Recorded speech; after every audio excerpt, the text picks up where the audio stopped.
share what you're working on? Oh, what's up, Ryan? I'm just working on some information on waves. That's cool. So is it like ocean waves? No, it's actually all other types of waves. Every day, every second, we're bombarded with waves. Sound waves, light waves, heat waves. That's just a few.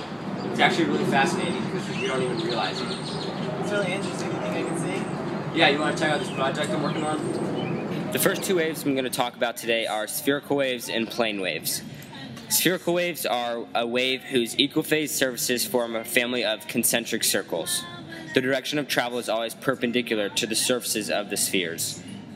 Plane waves are a constant frequency wave whose wavefronts are infinite parallel lines, and the direction of travel is always parallel to the surface. Each wave has wavelength, wave frequency, and wave speed. First wavelength is the spatial period of the wave, or the distance between 2 points of a wave. It's found by taking the speed of the wave and dividing it by the frequency.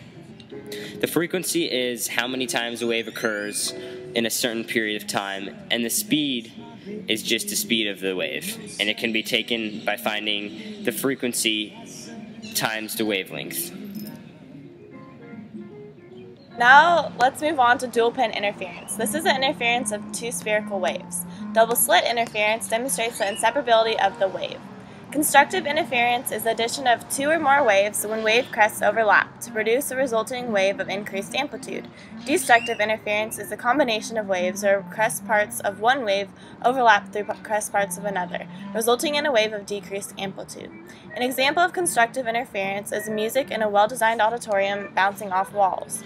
A destructive interference example is a muffler in a car. The only difference is that plane waves are involved in double slit and spherical waves are involved in dual pin interference. Next we'll be talking about wave reflections.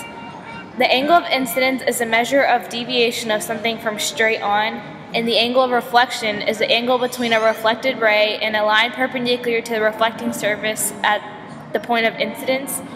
So according to our data, the angle of incidence and the angle of reflection were almost exactly similar each time. The law of reflection says that the angle of incidence and the angle of reflection are equal, and everyday examples include echoes. A wave diffraction is an effect seen as waves pass through an opening in a breakwater into protected waters. The waves fan out from the opening into the region beyond, but as they do so, their height is diminished. When you have two barriers, the wave will go through the space between the barriers. As you increase the distance between the two barriers, the wavelength of the wave on the other side of the barrier will grow larger. The Doppler effect is the change in frequency of a wave due to the motion of the source or of the receiver. 3, 2, 1, go. That was very interesting. Thank you for sharing. It's fascinating to learn that there's all that stuff that's around us. Yeah, no problem.